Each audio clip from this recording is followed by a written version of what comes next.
ओम. परिवर्तन. बदल येत नाही, तो घडवून आणावा लागतो.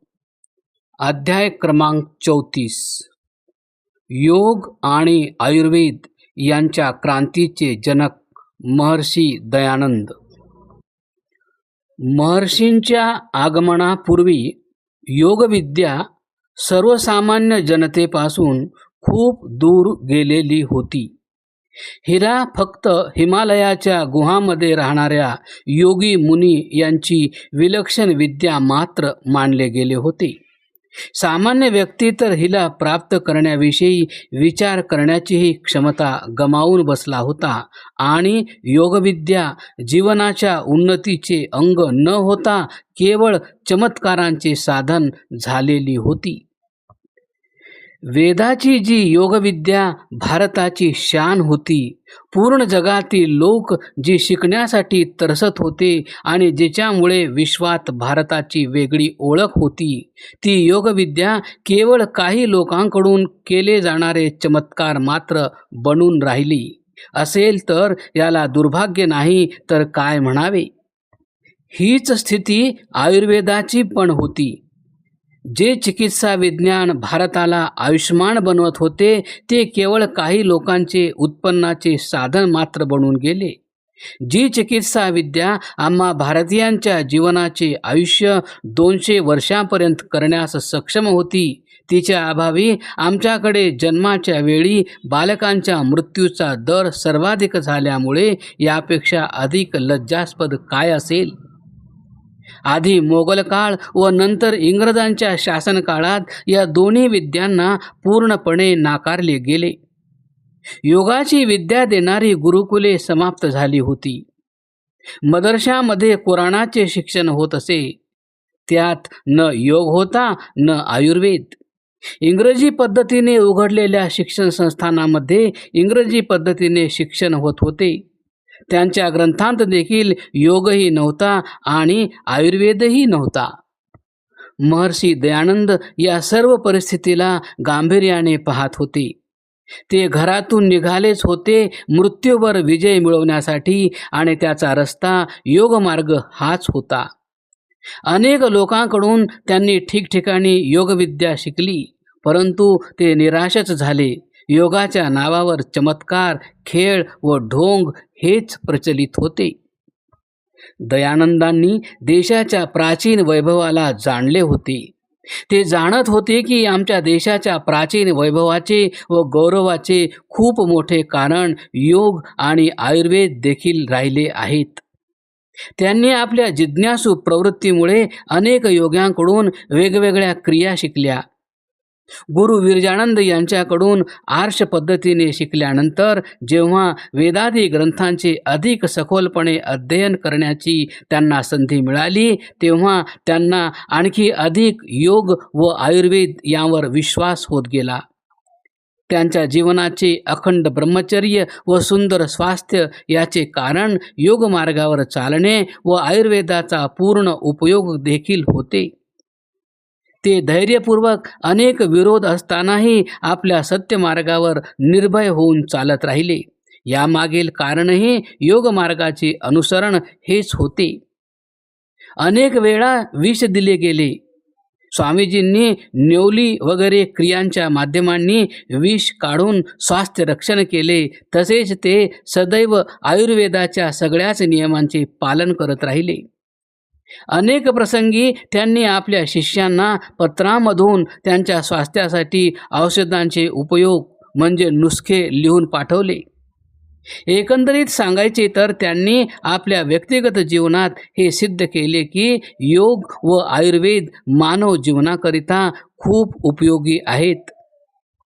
त्यांनी योग व आयुर्वेद यांना कला, ढोंग, चमत्कार नव्हे तर जीवन पद्धती आणि विज्ञानाच्या रूपात प्रचारित केले. त्यांच्याद्वारे दाखवण्यात आलेल्या मार्गाचे अनुसरण त्यांच्या शिष्यांनी केले. तसेच आर्य समाजाच्या हजारो प्रचारकांनी या बाबींचा प्रचार सर्वसामान्य जनतेमध्ये केला.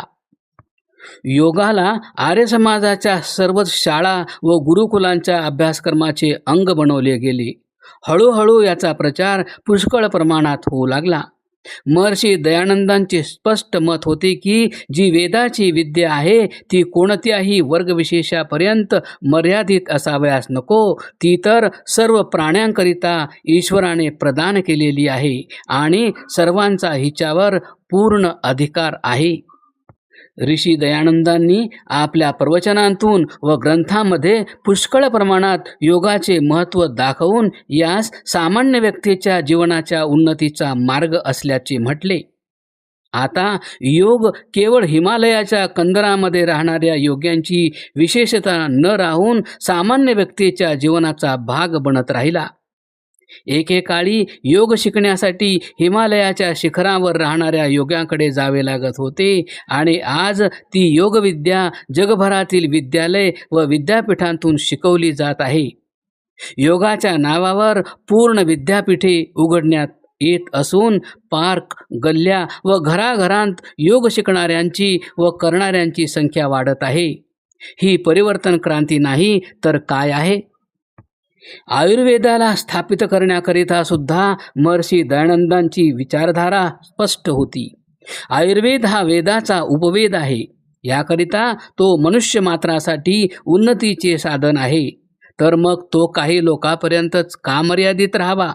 याच उद्देशाने आर्य समाजाद्वारे आयुर्वेदाचा प्रचार व्यापक स्तरावर करण्यात आला. त्या काळापर्यंत काही प्रमाणात युनानी औषधे प्रचलनात जास्त आलेली होती आणि इंग्रजी औषधेसुद्धा.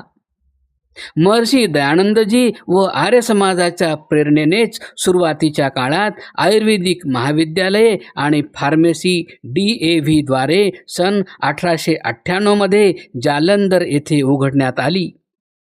आयुर्वेदिक महाविद्यालये व आयुर्वेदिक फार्मसी यांचा हा आधुनिक काळात पुनर्जन्म होता, ज्याचे कारण महर्षी दयानंदच होते. वर्ष 1901 मध्ये स्थापित गुरुकुल कांगडी विद्यापीठात पहिल्यांदा आयुर्वेदिक विभाग, नंतर स्वतंत्रपणे आयुर्वेदिक महाविद्यालय उघडण्यात आले. गुरुकुल कांगडी फार्मसी देखील उघडण्यात आली, जी प्रसिद्ध आहे. अनेक आयुर्वेदाचार्य या महाविद्यालयांतून निघाले आणि पुढे चालून आयुर्वेदाचा प्रचार प्रसार केला.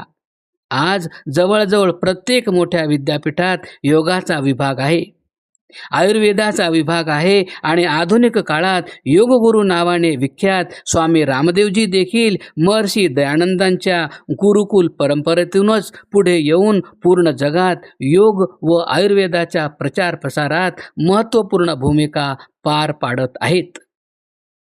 आर्य समाजाद्वारे संचालित गुरुकुल परंपरेने या दोन्ही विषयांचा मोठ्या प्रमाणात प्रचार प्रसार केला आहे. जर ऋषी दयानंदांनी वेद व वेदादी ग्रंथामधून योग व आयुर्वेद याबाबत आधुनिक युगात प्रचारित करण्याचे कार्य केले नसते तर कदाचित योग गुफांमध्ये आणि आयुर्वेद काही आश्रमांमध्येच मर्यादित राहिला असता. आज जी जगभरात योग व आयुर्वेदाची क्रांती घडते आहे त्यामागे आपण महर्षी दयानंदांनाच उभे असलेले पाहाल.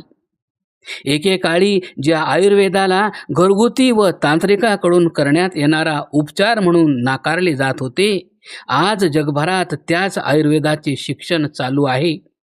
आयुर्वेद विश्वविद्यालये उघडली आहेत आणि अनेक PhD आयुर्वेदात होत आहेत. हीच तर आहे परिवर्तन क्रांती.